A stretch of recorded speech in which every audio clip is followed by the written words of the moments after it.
আরে কুদ্দুস ভাই, আপনি এখানে? আরে এই যে এখানে একটু দোকানে কেনাকাটা করতে আসছিলাম, তো আপনি এখানে কি মনে করে আসছেন ভাই? আমি এখানে আসছি কফি খাইতে, আপনিও আসেন। পরে আপনি কেনাকাটা করিয়েন, আসেন আমার সাথে একটু চা কাপ খেয়ে যান।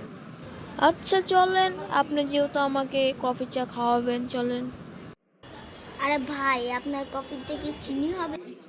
আর হ্যাঁ ভাই, চিনি আমার অনেক পছন্দ, তাই আমি কফিতে চিনি খাই। আচ্ছা, তাহলে আমরা কফি খেতে খেতে একটু দেশের গল্প গুজব করি। হ্যাঁ হ্যাঁ, কেন নয়, অবশ্যই করতে পারি। কেননা আমাদের এই দেশের যে অবস্থা, আমাদের দেশের অবস্থা এখন অনেক খারাপ। কুদ্দুস ভাই, আপনার তো ওই কথাটা মনে আছে তাই না? শেখ হাসিনা যে পদত্যাগ করছে, হ্যাঁ? আরে ভাই কি বলেন, কখন কোন সময় শেখ হাসিনা চলে গেছে তাই আমি জানি না, এমন কথা হলো? উফ, আপনার কি মনে থাকে না? সেই দিনে তো আপনাকে আমি বললাম। আপনার কি কিচ্ছু মনে থাকে না নাকি? আপনার ব্রেন কি শক্ত না, হ্যাঁ? বোকা।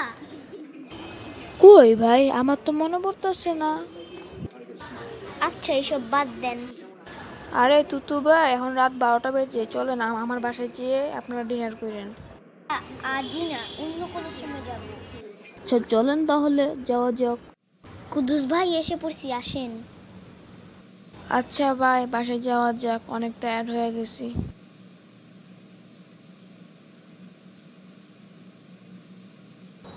টাটা, দোয়া করিয়েন।